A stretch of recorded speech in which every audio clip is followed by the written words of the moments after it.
प्यारे बच्चों, IIT mains advance as well as NEET, इसके लिए तैयारी जितनी मर्जी कर लो, कन्फ्यूजन सा रहता है। जबकि फैक्ट मेरे बच्चों ये है, अगर आपने 11th क्लास और 12th क्लास अच्छी तरह बेसिकली पढ़ रखा हो, सारी नॉलेज हो, दिक्कत इसके बाद भी आती है पर उसका समाधान है। पर अगर बेसिक्स 11-12 के नहीं क्लियर हैं तो आपने पहले क्लियर कर लिया, यानी कि समय निकल गया। समय तो जब जागो जब भी सवेरा है। इसके बाद आज मैं आपको बहुत ही इम्पोर्टेंट पॉइंट बताने जा रहा हूँ। क्या ये कह दो मेरा 31 साल पढ़ाने का तजुर्बा ये आपको चीख चीख के बोल रहा है। सुनिए, जब 11-12 के सारे कॉन्सेप्ट्स क्लियर हों और आप अच्छे खासे हर एक्सरसाइज को कर सकते हो, तो एक अनायास डर जो बना रहता है वो कैसे सफलतापूर्वक आप उस पर विजय हासिल कर सकते हो। ठीक है, फिर बताता हूँ। After understanding the all concepts of 11th and 12th class क्या करना है आपको। देखिए, आप जेई की या नीट की या एम्स की जिसकी भी तैयारी कर रहे हों, मैं फिजिक्स के बारे में बताना चाह रहा हूँ, और यही आप बायो केमिस्ट्री मैथ्स के लिए भी सबका तरीका एक ही है। फिजिक्स में क्या करेंगे आप, एक चार्ट पेपर, ठीक है, ये चार्ट पेपर चाहे वर्टिकल में, जिसके इस तरफ सारे के सारे टॉपिक आ जाने चाहिए, एक ही वर्टिकल कॉलम, जितने भी ओवरऑल उस सिलेबस, उस सब्जेक्ट के सिलेबस में ऑल टॉपिक्स। ज़्यादा बड़ा है तो उसको 2-3 पार्ट कर लो, ठीक है। सब कुछ जो पूरा सिलेबस है वो लेफ्ट में आ जाना चाहिए, और फिर उसको इस तरह से ऐसे लाइन, एक लाइन में टॉपिक आना चाहिए।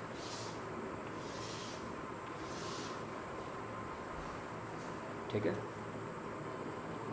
और उसके बाद जो आपका कमज़ोर टॉपिक रहते हैं उसकी आप तैयारी करते रहते हैं या अपने टीचर्स से पूछते रहते हो ऑनलाइन या डायरेक्ट अगर कांटेक्ट में है, तो आप उसका पता, बस आप में जज्बा होना चाहिए कि ये चीज़ थर्मोडायनेमिक्स हमारी क्लियर नहीं है, मैं अपने सर के पास जा रहा हूँ, उनसे क्लियर करूँगा, ऑनलाइन करूँगा, कैसे भी करूँगा। आपको इसके पीछे पागल होना ही पड़ता है कि ये तो हमें करना ही है, ये तो काम का चल रहा है।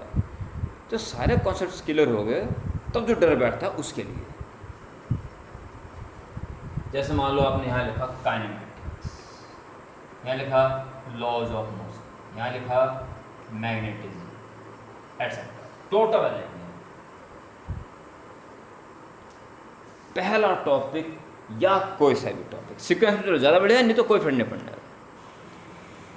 मॉड्यूल या क्वेश्चंस या papers on the based on different topics individually आगे पास रहते ही।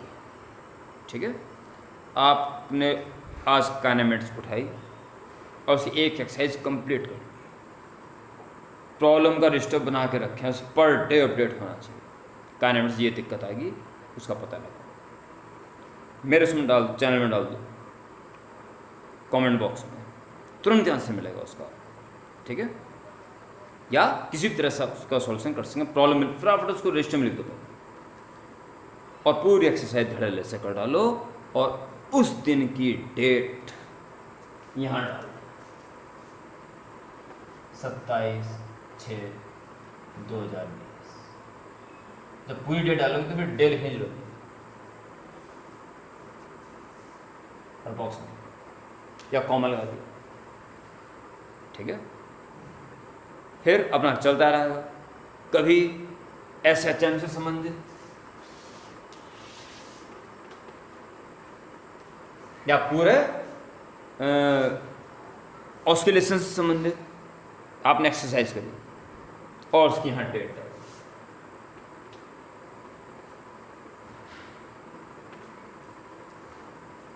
और ये चार्ट आपके सामने पर डे रहना चाहिए। आपके स्टडी प्लेस में ही इसको चिपका दो, या जहाँ कहीं भी आप अक्सर जाते हो वहाँ इसको अपनी सेफ उसमें चिपका दो, और ये आपके फाइनल एग्जाम तक लगा रहना चाहिए। कहोगे इससे क्या फ़ायदा है? बच्चों बहुत फ़ायदा है, ज़बरदस्त फ़ायदा है। आपको पता रहेगा काइनेमेंट्स हो सकता है इस तारीख, आज क्या दिन, हाँ 5-6 दिन पहले क्या, या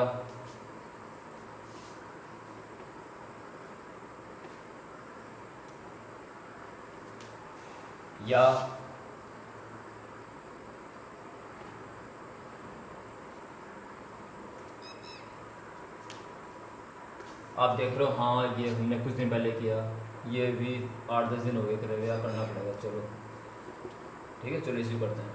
अरे ये तो पिछले साल करा था, ये तो 6 महीने हो गए, कौन सा चैप्टर है? अरे लिक्विड यानी फ्लूइड के क्वेश्चन ये 6 महीने तो करे ही नहीं, माय गॉड, या 3 महीने तो करे ही नहीं। फटाफट सारे काम छोड़ दो, फ्लूइड उठा लो और उससे एक्सरसाइज कर लो, जरूरत पड़ी तो फटाफट उसके कॉन्सेप्ट देखो और शुरू हो जाओ। टच में रहना बच्चों बहुत जरूरी है, बहुत जरूरी है। ठीक है, हर चैप्टर ऐसा होना चाहिए कि इस हफ्ते हमने उसकी एक्सरसाइज करी है। ओके, बहुत इम्पॉर्टेंट है, मेरे 31 साल का तजुर्बा है, ये डेफिनेटली ही आपको इससे बेनिफिट होगा। ठीक है, और देखते रहें। हाँ ठीक है, अभी जरूरत नहीं है, अभी जरूरत नहीं, अरे 10 दिन से ऊपर हो गया और शायद हमारा ये वीक भी इससे कर लेते हैं और करना शुरू कर दो, डेट डाल दो। इससे पूरा सिलेबस आपके आंखों के आगे रहेगा। किसे छोड़े हुए ज़्यादा टाइम हो गया, 2.5 दिन से पिकअप कर लो, बहुत ही अपनाओ उसको। अब तो थोड़े टाइम बचा हुआ है, JEE mains, AIIMS, advance, NEET, इन सब के लिए बहुत कम टाइम बचा हुआ है, फॉलो करो। और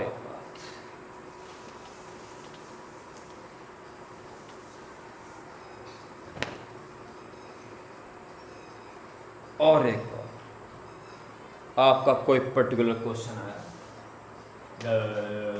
और उसके 4 ऑप्शन आए,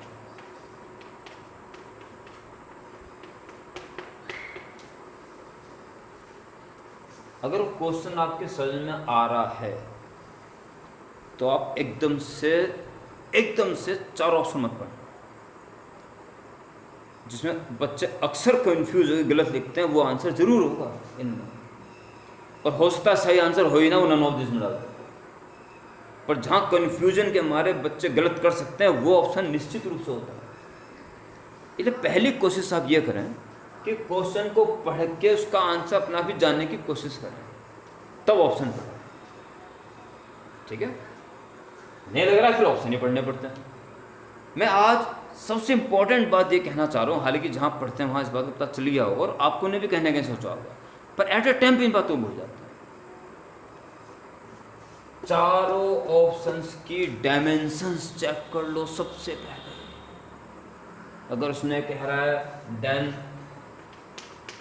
time to reach to his home will be, या टाइम वैल्यू निकालनी है और 4 ऑप्शन दे रखे हैं, फटाफट डायमेंशन निकाल लो फटाफट। हो सकता है एक ही डायमेंशन टी हो और बाकी की डायमेंशन ही सही ना हो, कुछ भी करने की जरूरत नहीं, दैट टेक।